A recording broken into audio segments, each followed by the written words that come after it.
Di episode sebelumnya diperlihatkan di mana Shin yang mengeluarkan sihir yang sangat dahsyat untuk mengalahkan Pak De karena menjadi tersangka yang telah membuat Kurt berubah menjadi iblis. Cerita berlanjut memperlihatkan kelompok Shin yang berjalan menuju kediaman Mark. Saat di tengah jalan, August menyadari perubahan ekspresi Shin.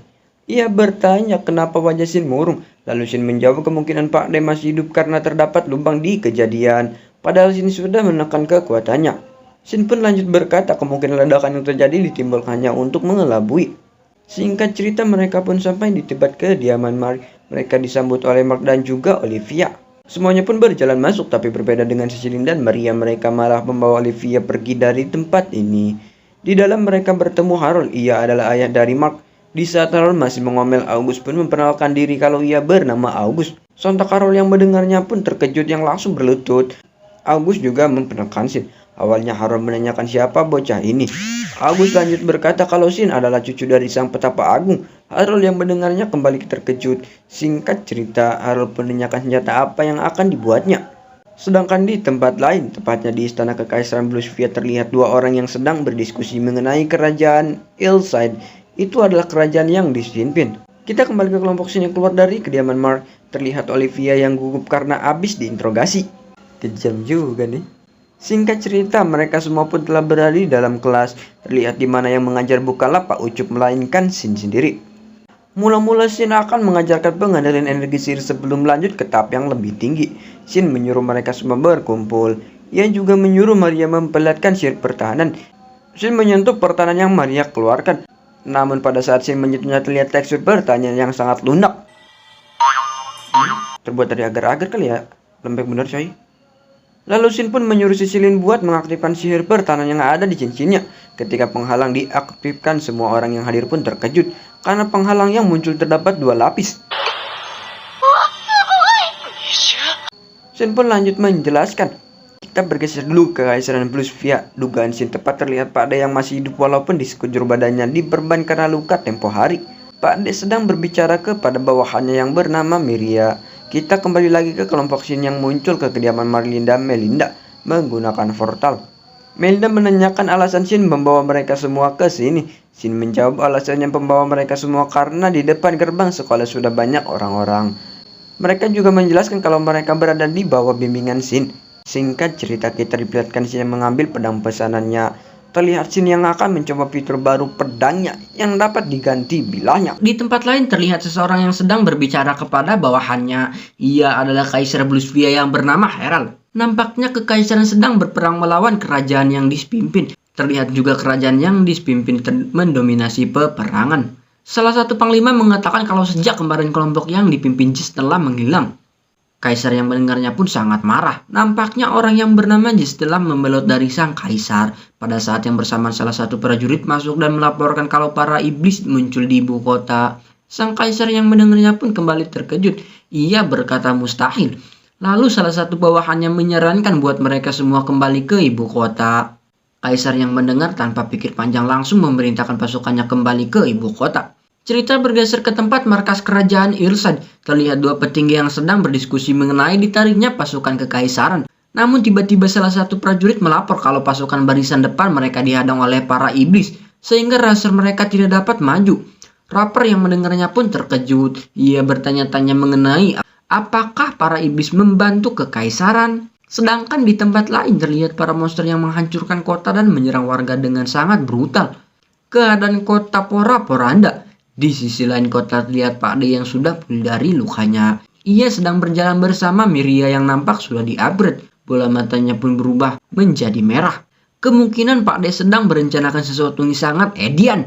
Film pun berpindah memperlihatkan kaisar yang berjalan sambil marah-marah. Singkat cerita, ia pun sudah berada di dalam sebuah ruangan yang ternyata sudah ada Pak De di dalamnya. Terlihat Pak De yang duduk manis di atas singgahsana. Pak De pun tidak basa-basi lagi, langsung mengaktifkan matanya. Sebuah segel muncul di bawah kaisar berdiri. Seketika tubuh kaisar pun menegang tanpa bisa bergerak seinci pun. Ia menoleh ke arah Pak De berdiri. Seketika itu matanya kembali melotot melihat sebuah segel yang telah Pak De bentuk. Pak De melesatkan serangan ke arah kaisar dengan sangat kejam. Kaisar hanya mampu berteriak tanpa bisa buat apa-apa. Dinding di belakangnya tidak luput dari serangan Pak De. Kita bergeser terlebih dahulu ke Akademi Sihir. Terlihat dengan Pak Ucup yang sedang memberitahu semuanya kalau mereka akan melakukan latihan gabungan dengan Akademi Kesatria. Di kerajaan ini terdapat dua akademi sihir dan akademi kesatria. Akademi kesatria bertugas menjadi raser, sedangkan akademi sihir bertugas sebagai support dan flanker. Berbeda dengan scene yang terlihat tenang, para siswa yang lain nampak sangat tidak suka dengan gabungan ini, terutama dengan Maria. Ternyata usut punya usut, para murid dari akademi kesatria selalu mengejek mereka dengan sebutan toge. Gak sekalian gehu, tambah cabe, dimakan hangat-hangat pas ujian. Jadi pengen gue coy. Hari dimana latihan gabungan pun tiba. Terlihat kelompok Shin yang sedang berkumpul. Di lain sisi terlihat para murid dari Akademi Kesatria yang sedang memandang ke arah kelompok Shin sambil meremehkan. Singkat cerita, mereka semua pun sudah berada di dalam kereta kuda. Terlihat kelompok Shin satu grup dengan orang-orang yang tadi memandang kelompok Shin remeh-temeh. Yang berambut kuning peringkat 1 katanya di Akademi Kesatria yang bernama Chris. Di sebelahnya bernama Miranda peringkat 2, Neon dan Ken. Lalu Shin pun bertanya mengenai apakah mereka pernah melawan iblis. Miranda yang mendengarnya pun malah terlihat marah. Ia menuduh Shin pamer karena pernah mengalahkan iblis. Shin yang mendengarnya pun langsung menyangkal tuduhan Miranda dengan nada yang sopan. Masih sopan, ingat. Shin lanjut berkata kalau mereka masih membeda-bedakan penyihir dengan kesatria. Pada saat Shin akan melanjutkan kata-katanya, tiba-tiba Miranda memotong perkataan Shin dengan mengatakan, "Memangnya kenapa?" Shin pun menjawab dengan ekspresi dingin kalau mereka bisa mati. Kelompok Miranda yang mendengarnya pun langsung terkejut. Miranda kembali mengoceh kalau murid Akademi Kesatria saja sudah cukup melawan para iblis. Yang bener deh.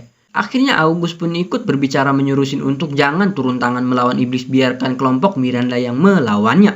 Singkat cerita, kereta pun sampai di tempat yang sudah ditentukan karena disesuaikan dengan kekuatannya masing-masing, yaitu murid dengan kekuatan yang lebih tinggi atau berbakat ditempatkan di bagian lebih berisiko. Mereka akan dibimbing oleh Chris dan juga Saing.